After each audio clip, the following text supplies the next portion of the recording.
तमाम सियासी जमातें तारीख़ को भुला रही हैं और एक मंसूबाबंद तरीक़े से तारीख़ को मस्ख़ करके पेश कर रहे हैं। सच्चाई ये है कि 500 साल तक मुसलमान वहाँ पर उस मस्जिद में नमाज़ें अदा की और जब जीबी पंत वज़ीर आला या मुख्यमंत्री थे उस ज़माने में रात के अंधेरे में वहाँ पर मूर्तियाँ रखी गई।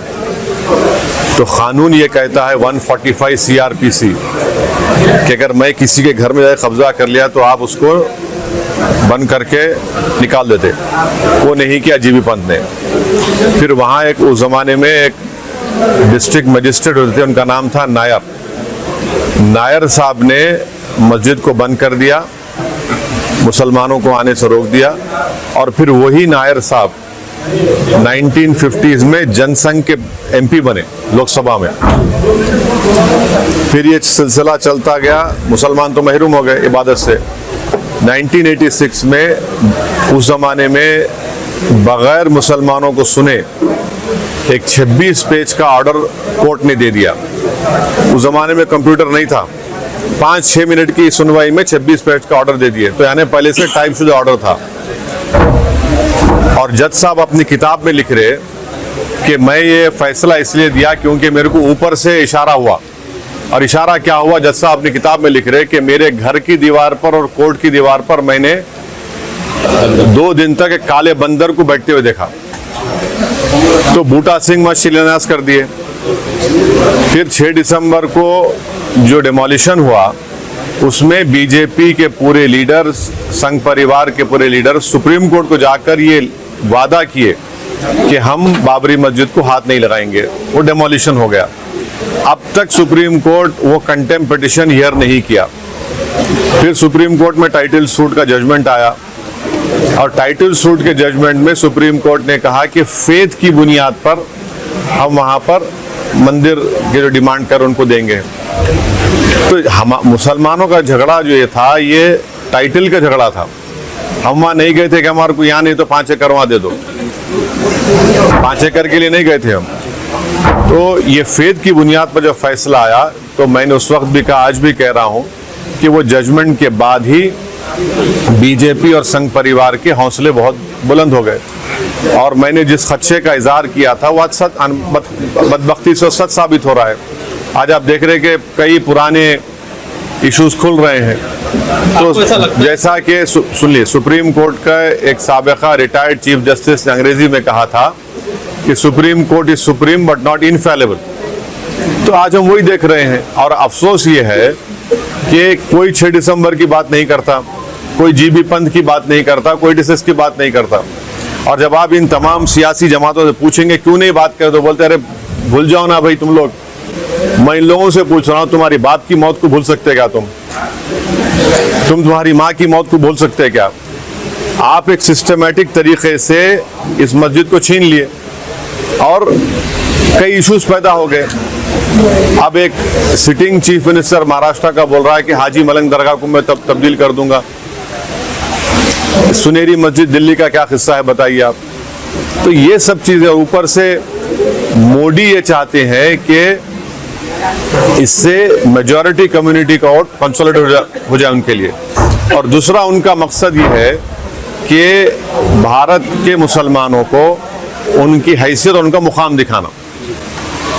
वो तो बीजेपी तय कर चुकी है कि मार्जिनलाइज करना, पॉलिटिक्स से मुसलमानों को मार्जिनलाइज कर चुके हैं। ऊपर से जो दूसरे पार्टीज हैं जो अपने आप को सेक्युलर बोलते हैं, उन्होंने ये बोल रहे हैं कि हम हर ट्यूसडे को सूरजखंड पाठ और हनुमान चालीसा गवर्नमेंट स्कूल में पढ़ाएंगे। क्यों पढ़ाएंगे? गवर्नमेंट स्कूल तो गवर्नमेंट का है। गवर्नमेंट में पढ़ने वाले बच्चे हर मजहब के मानने वाले थे, कोई मानता भी नहीं खुदा को। फिर ये सब जो चीजें हो रही है, ये क्या हो रहा है? इससे ये कोई सॉफ्ट हिंदुत्व नहीं है, ये एक्चुअल हिंदुत्व है। और फिर आज आप देख रहे कि सेंट्रल गवर्नमेंट ये बोल दिए कि 22 तारीख को आधे दिन की छुट्टी दे रहे। फिर क्यों बीजेपी रूल स्टेट्स मिलादुन्नबी के छुट्टी खत्म किए? एक दस्तूरी ओहदे पर एक शख्स फायज है, उन्होंने फ्राइडे के दिन लंच ब्रेक कम कर दिए। आज NCLT बोल रहा है कि 22 तारीख के दिन आधे दिन छुट्टी दे रहे। तो ये क्या हो रहा है? ये आप, इस मुल्क का कोई मजहब नहीं है, ये मुल्क का कोई मजहब नहीं है। ये मुल्क हर मजहब को मानता नहीं, खुदा को मानता। आप ये बीजेपी क्या कर रही है फिर? असद साहब, कहीं ना कहीं ऐसा लगता है कि ये अपनी सरकार होते हुए मनमर्जी कर रहे हैं। एक कानून में ऐसा कोई इख्तियारात है कि कोई प्रधान मिनिस्टर इस तरह से अपनी मनमर्जी कर सकता है, कानून को तब्दील कर सकता है? ये अब चल रही है ना, अब चल रही है। नहीं, एज पर द लॉ की अगर हम बात करें, कानून में देखिए सच्चाई ये है कि जब पार्लियामेंट का इफ्तिताह हुआ था तो प्राइम मिनिस्टर को नहीं करना चाहिए था, स्पीकर को करना चाहिए था, क्योंकि स्पीकर कस्टोडियन होता है। मगर प्राइम मिनिस्टर ऐसा है ना, हर चीज में वही दिखना चाहते। फिर इनॉग्रेशन भी उन्होंने कर लिए, स्पीकर साहब नहीं थे, अब ये भी वही करने वाले हैं। तो हर चीज ऐसा हो रहा है कि एक डोमिनेंट एग्जीक्यूटिव की वजह से हमारे आइन में जो theory of separation of powers है वो कमजोर पड़ रही है। एक ड्राइवर्स का लॉ रिसेंटली अमित शाह ने इस तरह से लागू किया था। एक ड्राइवर ने आपसे गुफ्तगू भी की थी ऑन कॉल, तो आपने बताया था कि आपने आवाज उठाई। तो ये चीजें जब आवाज उठती हैं तो ये एक मिसाल तक क्यों नहीं पहुंचती उसी से?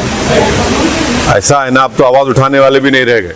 तो चलिए, अब कम से कम आवाज तो उठ रही है, तनकीद तो हो रही है। और वो जो कानून पास किया गया था, फौजदारी के 3 नए कानून बनाए गए, उसमें जो एक्सीडेंट में जो लोग की मौत हो जाती उनको जुर्माना और सज़ा बढ़ा देना, मैंने पार्लियामेंट में कहा था कि ये क्रिमिनल जुरिस्प्रूडेंस के खिलाफ है ये, मगर इन्होंने कर दिया।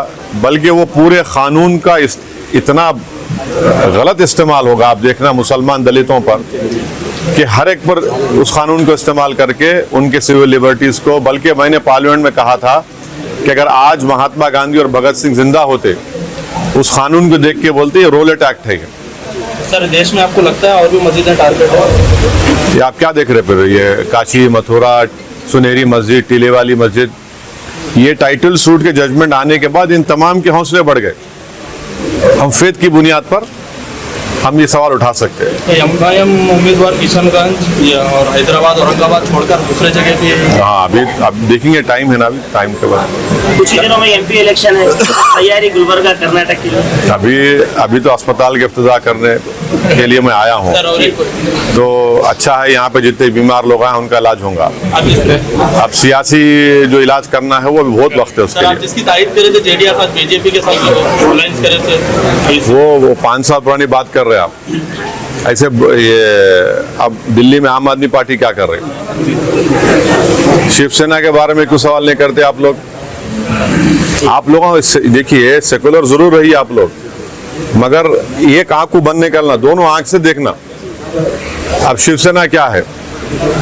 उद्धव ठाकरे को सीएम बनाने में मेरा और नासिर उस्ताद का तो हाथ नहीं है, ना अल्ताफ भाई का है। वही उद्धव ठाकरे असेंबली में खड़े होकर ये बोले कि हमारी पार्टी ने बाबरी मस्जिद को तोड़ा। सब बैठे हुए हैं क्योंकि मंत्री का पोस्ट मिल गया उनको। आज भी उन्होंने बोल रहे वो बात को, हम तोड़े बोल के। पर इतने बहादुर नहीं है लोग, बुज़दिल हैं लोग।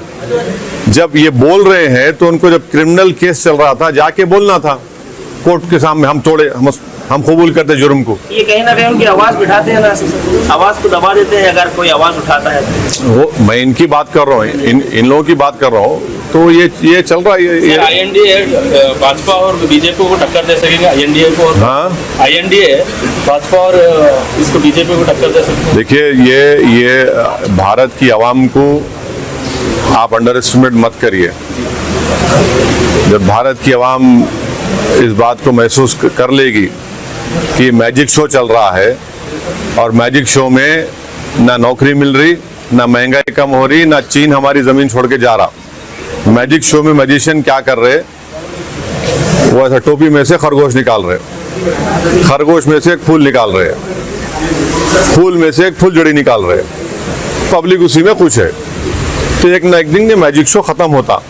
स्कूल में मैजिक शो देखे ना आप लोग, मैजिक शो खत्म हुआ था, उसके बाद क्या होता, सब जने क्लासरूम चले आते।